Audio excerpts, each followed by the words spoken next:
everyone. Welcome to Soul Speak. I'm Talya Pardo. I'm the host of Soul Speak. I'm also an editor and a transformational life coach. And I'm here today welcoming I'm so happy that you're here.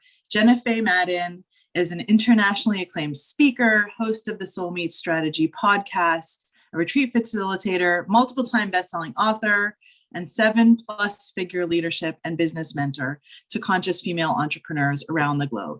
She is the CEO of Soul Meets Strategy and specializes in helping new earth feminine leaders to grow 6 to 7 figures in their impact-driven business.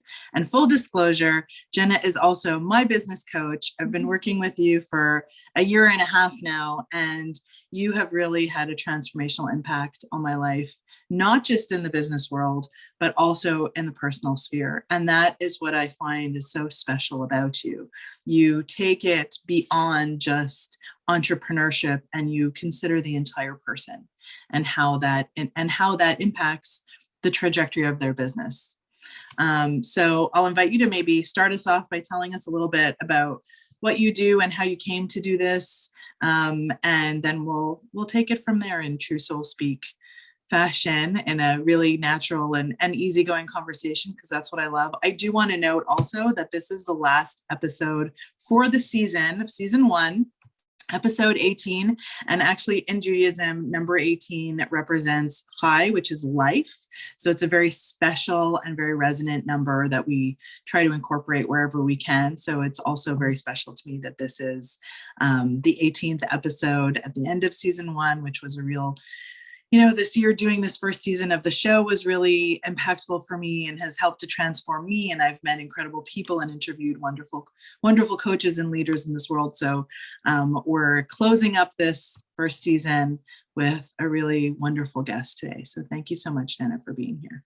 Thank you. Thank you for having me here. It's truly such an honor, and I can't wait to have this conversation with you. I mean, it's such a pleasure getting to co-create and work together, and you're such a powerful, amazing leader that it's incredible getting to work alongside you. So I know we're going to talk about some magical things today, and I'm deeply excited to be here and appreciate the opportunity and to answer your questions, to just share a little bit more about myself and where I'm at, what I'm up to, maybe what has brought me to where I am today, and we'll flow from there. But as you said, my name is Jenna Faye Madden. I run a business and a brand called Soul Meets Strategy, and it really is, as described, equally focusing on the energetics, the spiritual evolution, the healing journey that as entrepreneurs we all are moving through as awakening souls, but also the practical business strategy side of things, of the structures and the planning and the strategy, and sometimes the not so sexy stuff like the marketing and sales. But my mission is to make it a little bit more fun, a little bit more fulfilling, because I know many of us could be or have pursued other careers that have in some form or fashion led us to building our own businesses and pursuing leadership and entrepreneurship. And I believe we learned a lot from our other lifetimes, of seasons we've had in our business, but also anyone who's kind of walking this path, I really believe it's not by chance. And it's one of the most healing and transformational things I think that we can do on our own personal journey is our own business. Like, it's so confronting in a beautiful way. It is. Many of us are on this personal evolution that leads us to coaching and healing and writing and so many different creative things. And I know for me, this isn't what I thought my path would be a decade ago when I was working in a corporate job, living a different life in an abusive relationship, 70 pounds overweight, just totally living another timeline. So now to have this business and get to work with amazing people like you, sometimes it still is almost like, whoa, this is real life. It's really incredible because you're shepherding so many different kinds of people too, right? You're not only working with coaches, you're working with publishers, you're working with different kinds of physical therapists, or even people in accounting, or, different businesses. But what they all have in common is that they run their own business and they've begun their own personal awakening, and they're looking to incorporate that into how they run their lives. Absolutely. That's the thing, because it's not one size fits all. And we need different kinds of people doing things in our world. And I feel like that even spans beyond entrepreneurship, where I think it's amazing and it's a natural byproduct of what we'll call the Great Awakening that many people are realizing. And I got accelerated by the COVID side of things, that they weren't really loving their life or their relationships. And so it just, I feel like, has sparked what was already there, where a lot of people are leaving jobs, or they got laid off, or they got fired because of personal choices. Like, there's been so much that's happened there that it's been this natural movement into more entrepreneurship and people wanting to use their gifts and be fulfilled. But there's also always going to be, in like a non-judgy kind of way, like the worker bee kind of people. Like, we need those people. Like, we still need people working at gas stations. We need people filling these roles. And what I think is cool is we're transitioning to a world where I feel like everybody's equally valued for what they do and how they show up in the world. And the gas attendant is as important as the lawyer and the grocery clerk worker and the entrepreneur. Like, we're all creating this new ecosystem, new economy, new world together, where everyone just gets to do what they want to do. And I don't think everyone is meant to be an entrepreneur. It's certainly not for the faint of heart. But I do believe, there's a lot of really gifted people right now that either are already in business or they're stepping into business. And there's never really been a more incredible time to lean into that, whatever the next season or level is, I think, for all of us. Yeah, and you answered the question that I was just about to ask, which was, what do you think is sparking this, this wave towards entrepreneurship and and being in business for yourself? But the next step to that is those people like me who worked all my life for someone else and never once thought about going into business until life kind of brought me to that place where I could consider it. It, I think, helps give us all that appreciation, like you said, for everybody else who, yes, everybody does have a different role, and not everybody is either motivated or cut out for, or even wants to take on the responsibilities, because it is quite a heavy, sometimes heavy and sometimes very difficult lifestyle to take on your own business. Sometimes people are just happy doing what they enjoy, like you said, the worker bees, and it's in no way meant to be derogatory. It's actually a value, because without all of those people filling in the structures of our society and economy, nobody's getting anywhere, right? Like, we need everyone. And I think also COVID has kind of helped show us that too. Like, it's been the one side of people reevaluating their lives and, considering things they hadn't considered before, or allowing creative energies and juices to start flowing, but has also given us an appreciation for the backbone of our society and the people who get up and go to work every single day to provide things that we often just take for granted too, and can't even see, happening, or can't appreciate, but they're there. And without them, we wouldn't have that freedom either to do the things that we love to do, I think. Yeah, absolutely. I really feel like right now it's so interesting too, because I think this is a pretty global thing that we're dealing with in terms of inflation and stuff right now. And I know there's a lot of people that are going through extreme hardship right now. And I honestly think it's just getting started. So it's really sad. And so I want to acknowledge that. And I think it's a real eye opener for a lot of people that they have been basically in a glass ceiling, like where they're at this job and now their expenses are getting higher, but their pay is not getting higher. It might even be going down or having things taken away. And I think a lot of people are thinking, well, what else can I do? Like, it's kind of encouraging people to take their sovereignty back and be a little bit more autonomous. And of course, there's still going to be people that they're not on that frequency. Like, they're not interested in that. That's overwhelming. Like, I think of someone like my mom, who I love, but I can't see her all of a sudden pursuing multiple income streams or new jobs and stuff. And that's okay. And I think that's part of where it can just be really hard right now for people. But I also am seeing a lot of incredible things of yet another kind of knock on the head for people of, hey, it doesn't have to be this way. Like, and I'm not saying everyone needs to be in the coaching or the healing industries, but just using those as an example.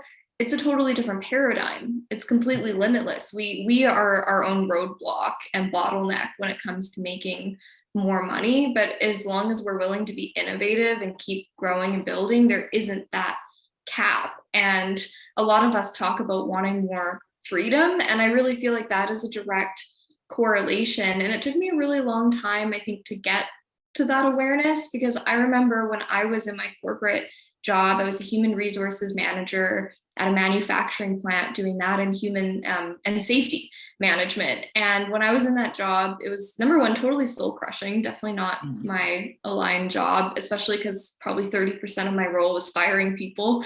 So I was just spending my time going into boardrooms where we were laying off so many people, being like Oprah, like you get one, and people were fearing not me. the car. It was not fun. So I got to go through that experience, which I think was good because I was a very introverted, shy, quiet person, which I still have those traits, but being in that kind of environment where I had to do a lot of really hard things, it definitely made me more resilient and adaptable and better in my communication. Like there were so many things, and that's where I truly believe we always get what we need from the experience that we've manifested for ourselves. Because I do believe fundamentally we're all smart women and we're smart people, where we aren't making bad decisions. Sometimes they just don't go as planned, or we don't quite click into it in the moment, but it always is leading us somewhere. And I remember when I transitioned out of my job, it's kind of sudden in a way, and I really had no plan, which I don't necessarily recommend, but that's part of the awakening. I got to this point of consciousness where it just really was killing my soul to be there, and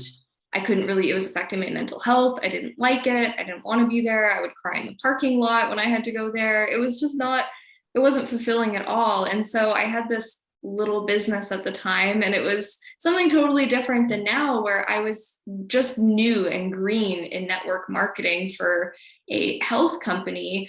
And honestly, it wasn't even really the path of network marketing that was the big catalyst. It was the community, because I hadn't really been exposed to many entrepreneurs or this path, let alone the coaching space. I was doing some corporate level coaching, but this whole online world I didn't really even know existed.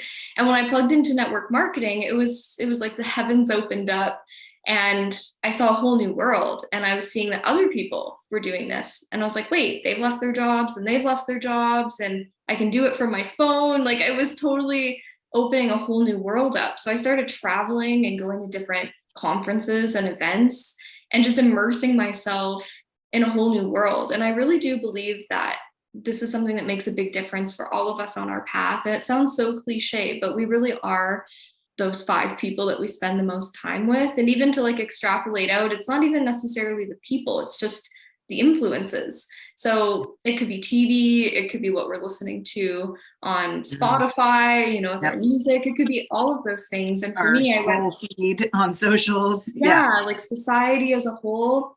So plugging into this whole new world for me completely changed my sphere of influence, where all of a sudden it was like possibility and potential. And from there, it certainly has not been a rocket ship clean cut story by any means. It's been really messy, but also I do believe we can make magic in the mess. So that was 6.5 years ago that I quit that job with no plan, sobbing in my boss's office where he's like, "Are you sure you mean it? Because you're crying a lot." And I was like, "Yeah, I'm gonna do it." And then I had no idea what I was doing and went for it. So it was definitely an interesting path up until now, and an evolution.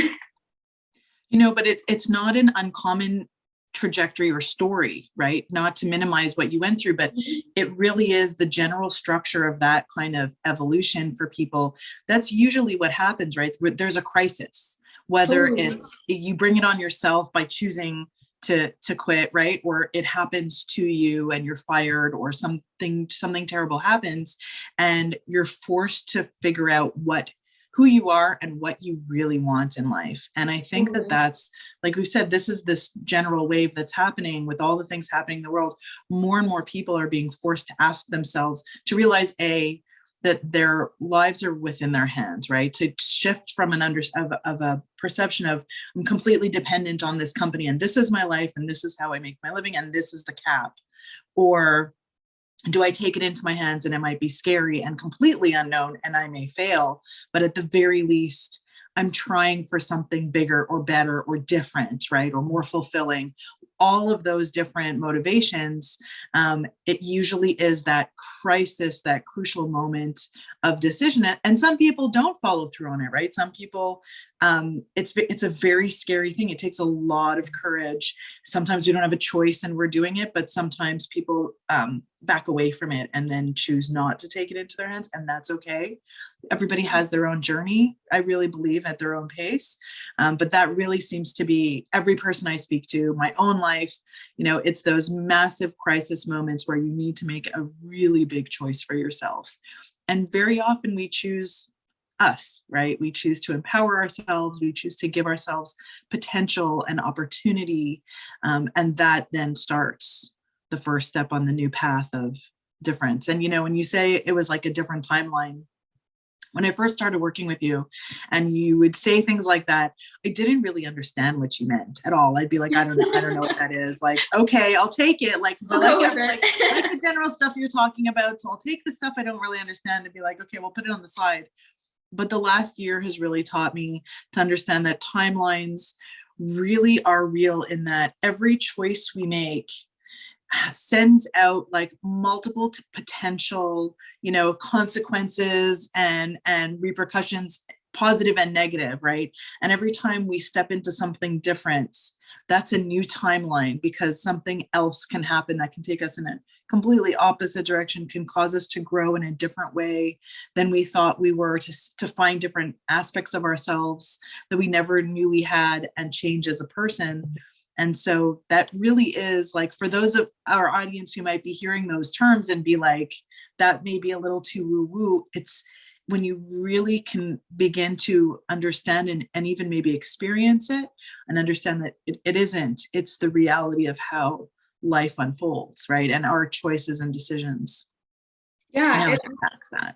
It so absolutely is. And that to me is something I think we get to play with, where we get to truly choose our own adventure. I don't know if you ever read, or if your girls read the Goosebump books, or if you saw those. I never read them myself, but I'm very familiar with them. Yeah. But it makes me think of that, where you can kind of, you're reading a page and then you, at the bottom, it would say, flip to page 37 to go in this direction, or page 48 for that direction. And I always liked those as a kid. And it's kind of cool because now we get to literally do that in our adult entrepreneurial endeavors. Yeah, there was a series actually also called Choose Your Own Adventure, literally. And it was the same concept. And that idea is not obvious to everybody, even in adulthood, even into our 30s and 40s and 50s, right? We become so hyper focused or tunnel visioned on what we think our lives need to be.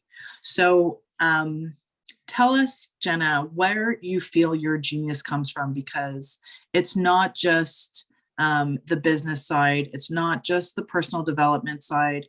You have this way of weaving it in, and the tedious side of things with the marketing and setting up your MailChimp account and all of those things that I can't stand personally, but I know we have to do them, right?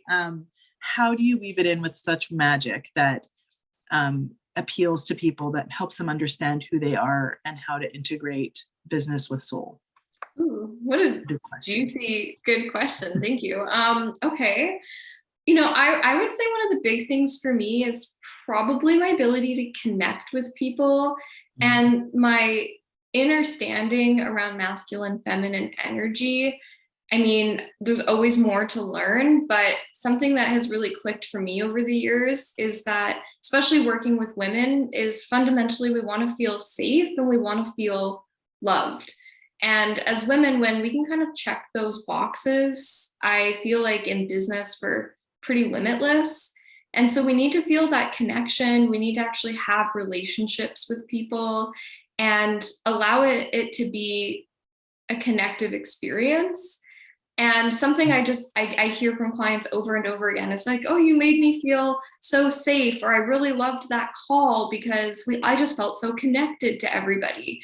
And I've realized that most most of us aren't really where we want to be, not because of strategy kind of knowledge or not having a plan. It's usually some muddled version of not really feeling worthy in some kind of way, having some sort of witch wound type energy coming up, past traumas, things that are keeping us in our old patterns. So if we're actually working with that on like a somatic level, working with our nervous system, getting the actual support to not be a cheerleader. I don't feel like we need cheerleading or just cheerleading from our coaches. A little bit's good, of course, but more so to ask the questions that nobody else is willing to ask, but creating that safe space. I had a coaching session with someone a couple of days ago, and it was almost a little uncomfortable for me, but this is also, I feel like, part of coaching where we have to center ourselves.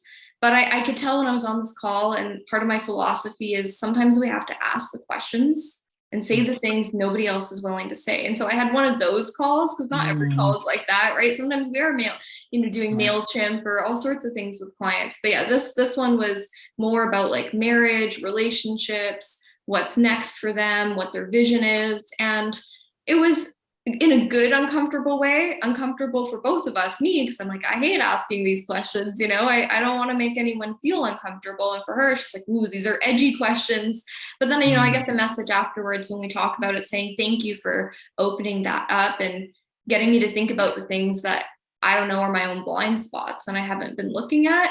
And it's always those moments that I see big shifts in someone. And that always translates into the other areas like business, where now all of a sudden someone trusts themselves a little bit more, or they feel more connected to their vision, or they don't feel like they're alone and they're supported. So I kind of feel like that's the underlying current of my work, is looking at someone and that in that holistic kind of sense as a real human being, and realizing that our business is basically just a creative avenue.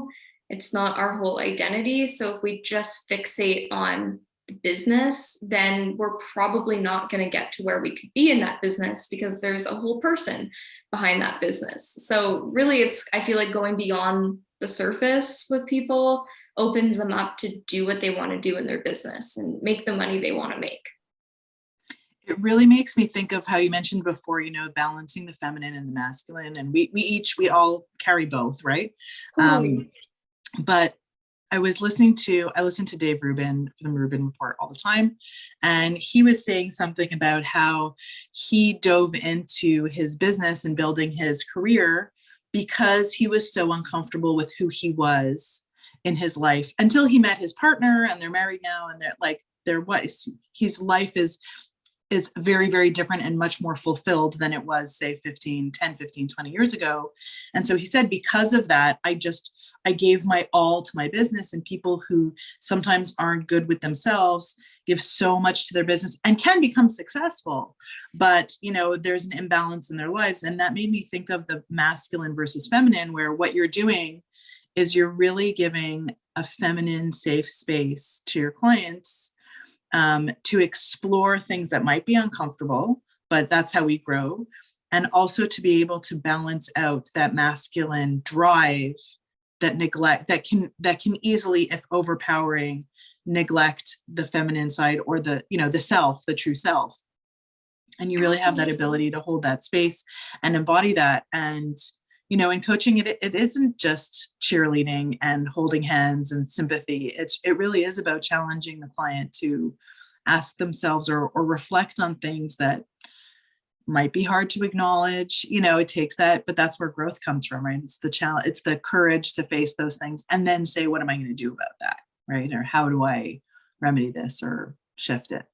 Yeah, I so agree. And, I find with masculine, feminine energy that from a coaching perspective, I feel, and obviously this is a generalization, but I feel like a lot of the time as the coach, we're in our masculine to like hold the container. Like if we imagine that the feminine is like a river, it's like we're creating the riverbed so that that water can move and it can flow. And then we have that like safe feminine energy, like for them to be in their feminine and to like go into their emotions, go into their vision, go into what's real. But then sometimes we have to be able to like flip and then sometimes get them into their masculine and their planning and their edge. And sometimes I feel like then I'm in my feminine, getting them to be creative, because sometimes we'll flip and we're so rigid and it's like, oh yeah, well, it has to be like this. And then I got to do that. And it's like, but do you?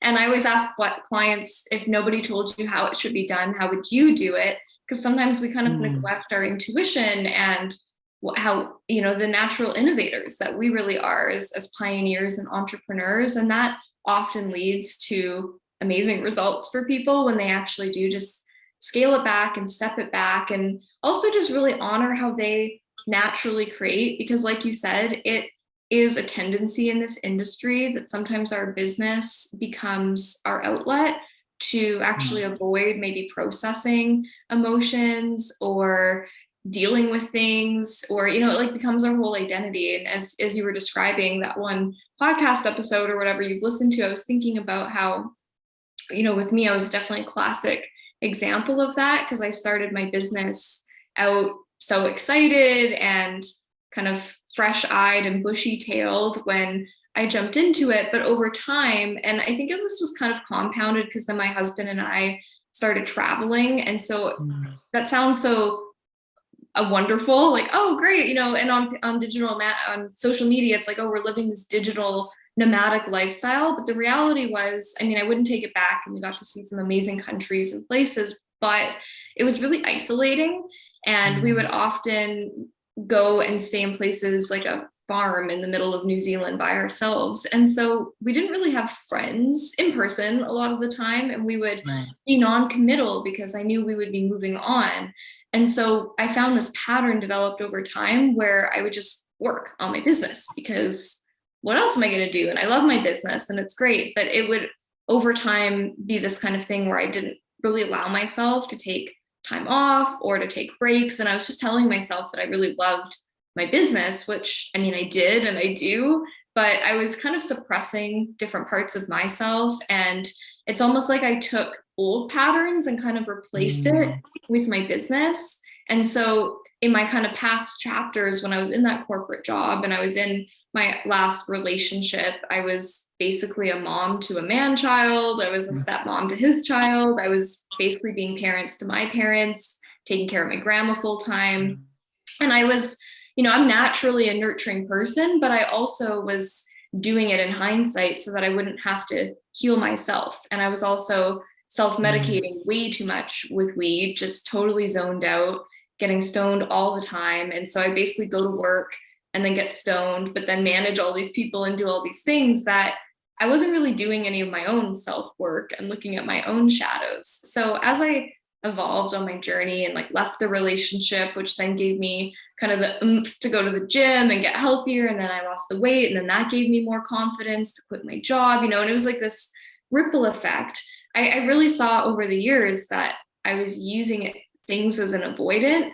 And I know it can be frustrating for all of us when we have this feeling of like, oh, I thought I already healed this. Like I already did the work because I thought I did all the work and healed all this stuff. But then I noticed when I hit major burnout and adrenal fatigue in 2019, right after I got married, and I couldn't get out of bed for like months, and it all caught up with me. And I realized like, oh, okay, maybe I'm actually just doing this in another way.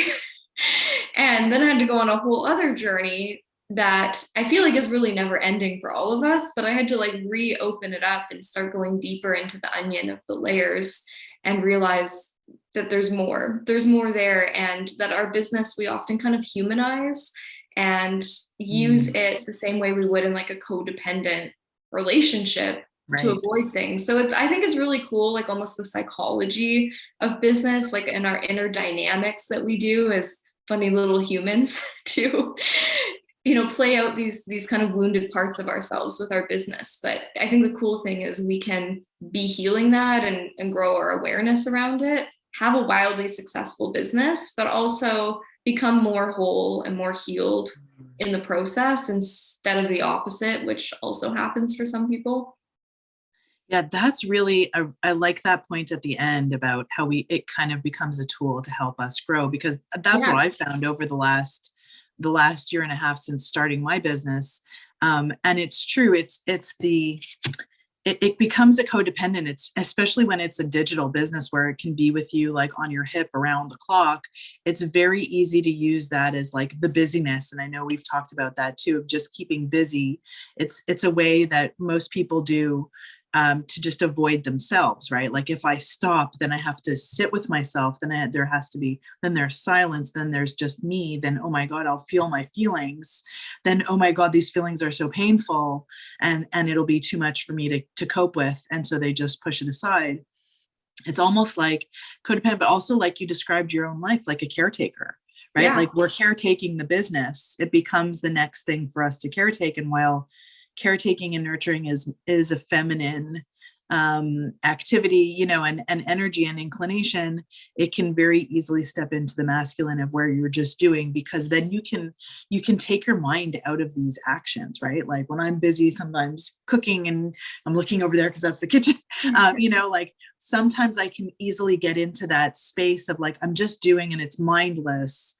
And where's me in all of it? And and that happens to women so often. I mean, that is one of our biggest problems, and that's why we burn out. And I burned out pretty much around the same time as you did, right? Like, so it feels like it was so long ago, and it really was just a couple of years ago. But, you know, so many of us get into that masculine space, I think because and masculine feminine discussions for me, I love to talk about that, because I really feel like society has been, in the efforts to give women equal access and support and rights in society, it's kind of swung too far to make us into these superheroes that now, well, we can do anything, which is translated into, well, we can do everything and we should do everything. And if we're not doing everything, then what's wrong with us? Because why can't I handle a full-time job and caring for parents and grandparents and, you know, spouses and children all at the same time within 24 hours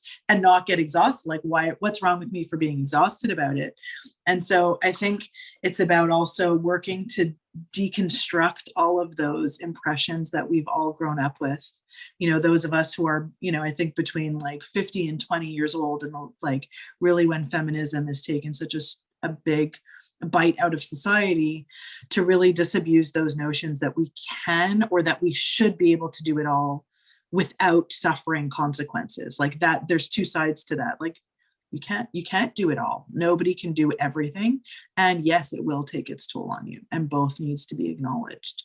Absolutely. Yeah. Like I feel like it's a distortion that's happened, and it's not by accident either. And I definitely feel that, you know, in our society, like just in like the macro level of things, they want masculine women and feminine men. And I think they're doing a really good job of that right now. It doesn't mean it's gonna I think last it's a good forever, thing, but you know, things are really distorted right now. And I feel like the more they do that, the more they can move forward all of their agendas of transhumanism and all the things. I mean, we could do a whole thing just on that. we could do a whole like 3-hour episode just on But, that. you know, thinking from the masculine, feminine too, and this whole nurturing thing. Also, I feel, especially for women, when we're creating a business, whether it's a new idea or a whole new business or our first business, it is kind of like motherhood, where, I mean, we get the consent, we get the idea, you know, and it comes through. Oftentimes we're percolating on it for months or years, usually at least the amount of time it takes to grow a human baby. Right. And then we literally birth it into the external world.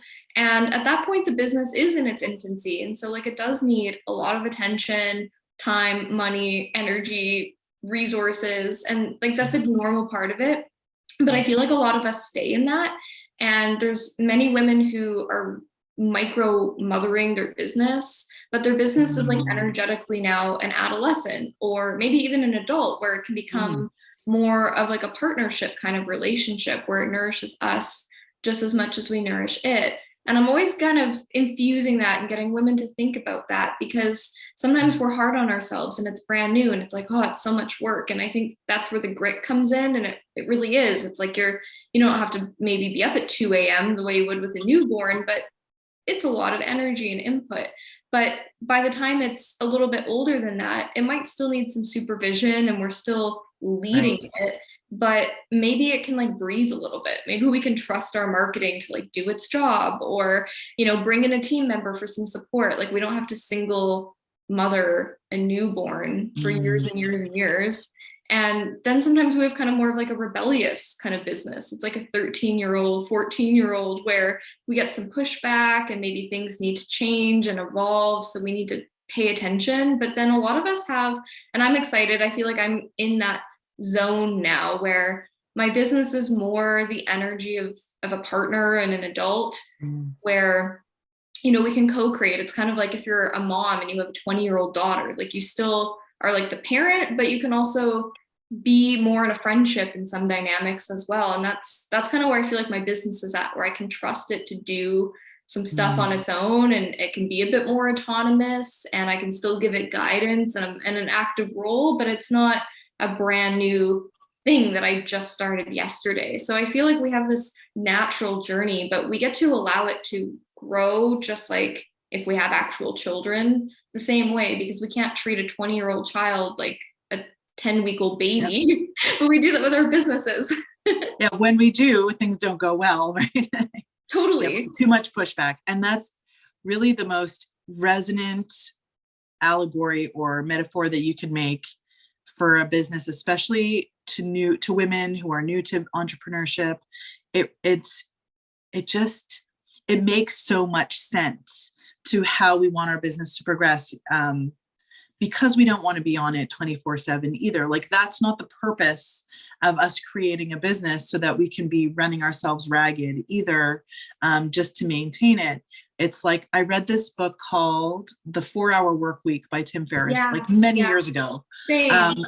Yeah. And what was really incredible about that idea, where he was like, you need to orient your business so that you are not the final word on every little tiny detail. Like you said, trust your marketing team to get that done.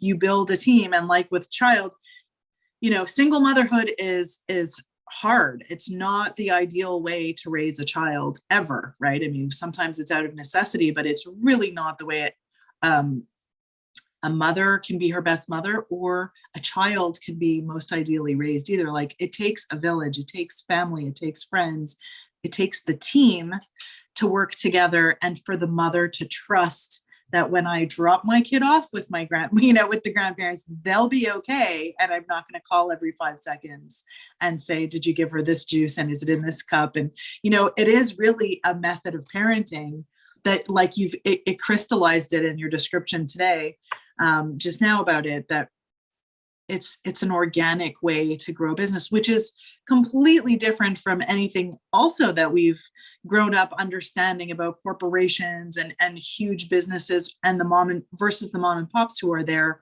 in their stores, or, you know, who are really giving their all and their lifeblood for it, but it also takes everything out of them, you know, and they have no time for their life. So it's an entirely revolutionary approach to business, which is, I think, going to resonate, and I'm sure, and I know does resonate with so many people, because it's a new way of living, right? It's a new earth, and all of the language that I've learned with you makes all kinds of sense when we can lean into it and understand it from the roots level. Thank you. Yeah, I really feel in my deep knowingness that we're in a really important transition in our world right now. And business is just one of our tools, but also our mirror to help us, I feel like, on our evolution, because so many of us are being called to be in more of our gifts and our purpose and our passion and fulfillment. So I feel like it's like this great double-ended kind of experience, where then we're also getting the personal evolution through the business, if we're open and receptive to it. And then it has this compounding effect, where I feel like the more our vibrations increasing and our self-awareness and our consciousness, the more we can also see the possibilities for more abundance, more impact to other people. I feel like it all just ripples out as a result. And so it's kind of a win-win situation for us all when we lean into this. Right. And, you know, we're just moving into a new space where people are different, right? Like it's a new way of living. It's a new way of approaching life. It's a new way of approaching ourselves and understanding ourselves. And like you said earlier, where it's, we didn't think, sometimes you get to a place where like, I thought I did this already, or I thought I thought I healed this. It's understanding that we come to things when we're ready. And even when it comes to like our business is the tool to help us approach different issues when we're ready. So it can we can make us revisit the same thing a few times, but at deeper and deeper levels, which is all contributing, like you said, in that ripple effect to create a more beautiful world, I think, which we really need. That's where I think like the battle is going on, right? It's on this above level where there are dark forces and dark energies that are seeking to create one kind of world. And this is how we fight it, by elevating ourselves and by, creating and channeling more positive energies and making those connections. And I want to bring that back to what you said about when you were traveling and you were very isolated, and connect that to where you said at the beginning, where you feel like part of your magic lies in connecting with people. And I wonder if maybe that wasn't part of your journey, where you had to get to a point to be so isolated for so long that you were able to tap into either learning how to connect with yourself or recognizing the value or the skills that it takes to connect with others on a higher level, where small talk doesn't do it, where you can really reach those higher spiritual and awakened states with people because you went through what was, like you said, sounds beautiful, but also had its challenges in traveling and being isolated. Absolutely. Yeah. I feel like it was a huge catalyst for my own consciousness, but also for, my capabilities and my gifts as well, because I really had that experience of not having community and in multiple layers. I mean, because I was someone who was bullied a lot when I was younger. So there was lots of sisterhood wounding and things there. Then I had my kind of group of friends, but that was, just living a totally different life when I was smoking weed all the time and working at a job I didn't like and numbing out from my shitty relationship. So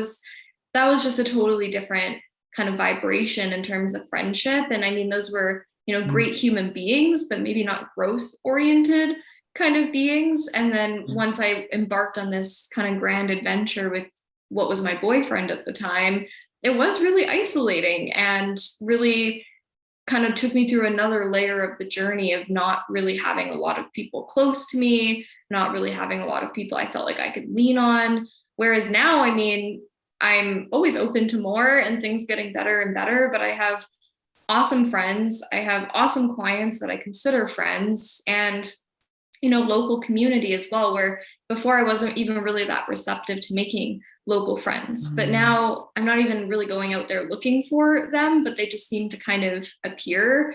And before I would just be in this kind of I'm too busy energy because of my business, that I wouldn't really put in the effort. And I do really believe, especially for women, when things are good at home, things are good in business. And that's not just like in our relationships, that's part of it, but even just within ourselves. Like for me, getting up and doing my morning workout the way I know you do in the mornings sets me up for a great day. Carving out time to hang out with our local friends, Sarah and Andrew, like once a week, doing a double date couples date or going shopping with her. Like those things lift me up as a woman. And then I get inspired, when I am in here in my office and I'm creating, like I'm excited. And even by extension of things being good at home is even like our physical space. Even, growing a 7-figure business doesn't mean I have 7 figures per se in the bank, but I personally believe like I like experiences over stuff. And so I live in like a nice, but modest home, but something that I've really prioritized in the last year, especially since moving into this house, has been making a really nice office space. Didn't even cost a lot of money, but just making a really creative room and space, because I spent a lot of time in here. And there was a direct correlation with our travels, where I was spending years like hunched over at like a dingy dining table doing things, where it's like I'm gritty, like I'm resilient, I could do it, I did do it, I grew to a certain level of success doing it, but now that's just not my next level me. It's like I need to get up and do my workout and wake up. I don't need to get into it right away. Like, whereas a few years ago, I'd have my phone or even my laptop on my nightstand and I'd like roll over in bed, open it up. Did I make a sale today? Like, it was so codependent. And now sometimes, like right now I'm getting ready to go on a vacation. It's been early starts and later nights, but that's not my norm. Like usually I'm giving myself time and space in the mornings. I'm giving myself kind of a hard stop every day for when I'm kind of done with the business. And that's been important to be able to kind of take the lady balls off, whether that's at 3 p.m. or 8 p.m., but have that kind of distinct I'm done for the day and just allow myself to just be. And right now I've been reading a really good novel, like just to not always be in the business directly has a correlation for sure to then growing the business, because I feel like from that masculine feminine energy place, it puts us more in our radiance. And then people are more magnetized to that. And we're, we're in our best energetic state. And that's something I think is really important, is that kind of journey to mastery and being in our excellence. But that doesn't just come from being able to be focused and show up and be a good coach or a good bookkeeper or whatever. It's also kind of what we're doing behind the scenes in our day-to-day life that really makes the bigger impact. Oh, I fully agree with you. I mean, I've come to learn that myself, that it is when you're okay with you have the space to see what you need to do, what you want to do. When you're not in a scattered, frantic energy, you can focus, the creative juices can flow. And again, what are you doing this business for if it's not to create a good life for yourself? And so if you don't have that balance, things are off balance, right? You're always going to be pushing into, trying to put the square peg in the round hole sometimes, and you push too hard and it doesn't bring you where you really want to go, or you burn yourself out, right? So everything you just said is like, take notes, everybody, rewind the last 5 minutes and take notes, because that really is the modus operandi. Like that is the way to move your life. And I really wish I had an extra room in my house, because an office would be the space for me. That's the next goal. Yeah. Next level. Next level. Absolutely. But it is true, right? Finding that time for yourself, shutting things down, and just being good with you and connecting in with you is big. And it's hard. Not everybody can do that. Like we've said, it takes courage. It takes courage to do that too.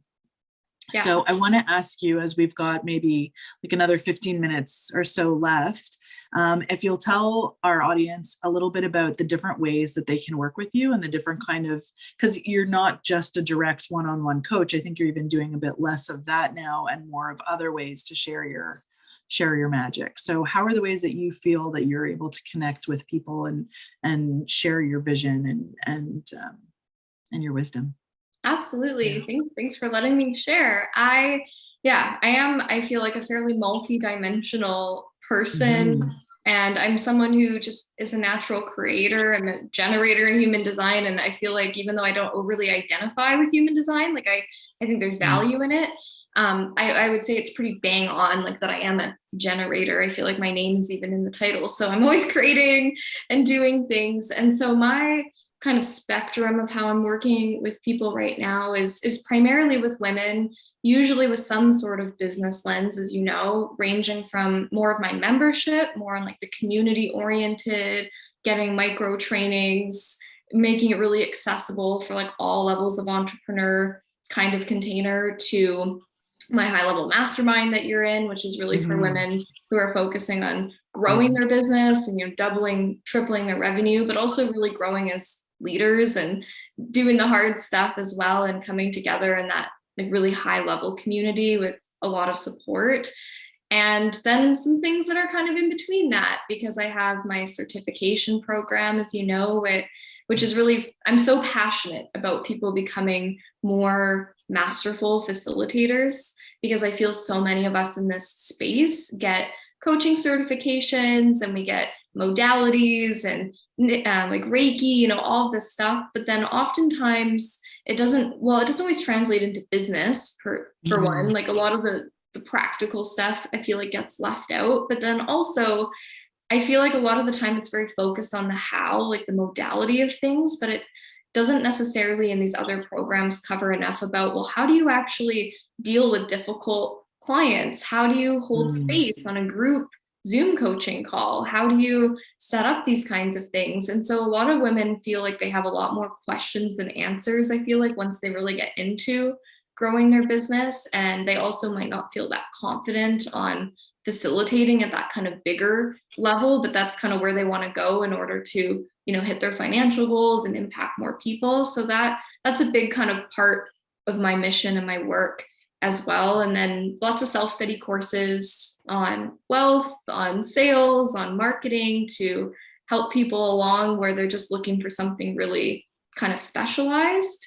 And then on kind of the other side of the spectrum, one of my other kind of babies, so to speak, is my Transcending the Matrix program with my husband, Spencer, which is really not businessy at all. It's more about supporting awakening souls and helping them find certainty in these pretty uncertain times. So really exploring hidden truths of humanity, to timeline jumps, to new earth transitions, you know, and how to find that balance between being aware, being prepared, and kind of making ourselves feel safe, but also tapping into that more kind of multidimensional, galactic, spiritual side of ourselves, where we can zoom out a little bit more and realize that everything's going to be okay, and where we can see more of the macro picture of what's going on. And so that is equally important to me, and something that I really love doing with my community. And there's a lot of overlap. I mean, I have a lot of clients that are doing all of the above, or people that are coming in for, you know, specific things. So I feel like it's kind of a whole ecosystem and world, which is, I think, pretty cool at the same time. It really is. It's incredible, because it really does address that, like, business isn't the only factor, right? It's not the only thing we're going to focus on. We focus on also developing the person and exploring their own limiting beliefs, right? And like really tapping into those sometimes things that we don't even realize we're holding on to, and it still impacts the way we run our business and our lives. And then, you know, this umbrella of heavy energy that we're all, you know, living with for the last few years very intensively. You know, I think so many of us just need to feel like it's going to be okay. And we're maybe not even conscious of feeling that way, right? But just how do we live our lives when there's all the news bombards us with everything that just feels so doomsday-esque, you know? But, you know, a friend of mine, him and I, we talk about doomsday. I think it was a superhero character or something. He was like this character that always came back. Like, you could kill him, but he always revived, right? And we say that because, like, we say that to each other, your doomsday, because we will all, you know, we can always bring ourselves back. Nothing will take us down completely. And if you can remember that, then like you can keep going and you can reinvent yourself and you can heal yourself and be successful too. And, you know, and move forward in your life. So we're coming to the end of the time. I'm so grateful for this. I want to ask you one last question. If you have a book to recommend, so I can complete the speakers list, the guest list of our book list for season 1 for Soul Speak. Okay. There's a few I could say. So I'm gonna go with my go-to, which is The Big Leap by Gay Hendricks. Okay. Definitely one of my favorite books ever. And one of those kind of books you kind of come back to. It was one of the first personal development books, like around the time when I was reading 4-Hour Work Week and stuff, around when I was kind of leaving my corporate job. And when I read The Big Leap with Gay Hendricks, it taught me a lot, but in the kind of way where it stuck with me for years, where I still go back to it, because it really taught me a lot about upper limit problems and how so many of us all of us really will self-sabotage in one area if we feel like things are good in another area, because we all have so much different trauma and patterning and programming that you can't be a woman that has it all. And like you were talking about, we're kind of at the same time yet being programmed to be the woman who does it all, but not necessarily has it all, where, you know, we feel good and our relationships rock and our business is flourishing, you know, like, and, you know, our health is great. So I learned a lot of self-awareness techniques, I would say, and just philosophy, where I'll notice now and go, oh, maybe I just hit an upper limit there because I'll have a great month in business, but then not take care of my health, or I'll be feeling really good in my body, but then I'll take my foot off the gas pedal in my business. And so I notice these things, and it's really helped my resiliency, I would say, and consciousness. So I kind of feel like that's the book I feel everyone could read, because entrepreneurship or not, it's relevant. Mom or not, it's relevant. Like, it's just relevant for everyone in kind of all ways. That sounds amazing. And also I love the title, because the word leap was one of the first for me. Like, it was 6 or 7 years ago. That was what sparked my awakening and got me kind of on a different track. So that sounds incredible. I think I'm going to order it, and it will be on the list, and the list will finally be released, because I've been hanging on to that. So the book list of recommendations will be released. This is our last episode for the season. I'm going to ask you, Jenna, to please tell our audience how they can get in touch with you, although your links will be also in the show notes, and we'll close it up. Okay, amazing. Yeah, in terms of where I hang out online, I would say the easiest way, the most memorable way to find me is probably on Instagram. It's all my handles pretty much are Soul Meets Strategy, my business brand. So I'm on Instagram, I'm on TikTok. You can search my name up on Facebook, and I'm on there as well. And when in doubt, just go to my website, soulmeetstrategy.com, where I have a super awesome quiz that just released on there. So for any of the entrepreneurial kind of people, there's a what is your business magic archetype quiz. And it's super potent. I've been working on it for 2 years. But then if you want to be on my email list and like be in touch or check out my stuff, that's a really good kind of entry point to get a vibe of what my work is all about. Amazing. Amazing. Thank you so much, Jenna. This has been a wonderful, incredible conversation, and I'm so blessed and so appreciative that you took the time to speak with us today and speak with me. I feel like I kind of got an extra bonus coaching session. So well, the feeling is mutual. I'm so happy that we got to do this together. Like, what an honor to be your closing session and episode for season 1. I couldn't imagine a better conversation. Thank you. Thank you so much. This has been incredible. I'm going to say thank you. Have a wonderful day. I'm Talya Pardo. You can find me on Facebook under Talya Pardo, or Instagram under Phoenix Rising, Talya Pardo. That's Talya Pardo Phoenix Rising, and my website, phoenixrisingmentoring.com. And I also just want to tell the audience that you can find these shows on my YouTube and Rumble channels, which is Phoenix Rising Mentoring, and on Everyday Woman TV under Soul Speak. And again, thank you so much, Jenna. This has been a wonderful conversation, and I love you so much, and I'm so grateful for you in my life. Back at you. Thank you. Thank you. There we go.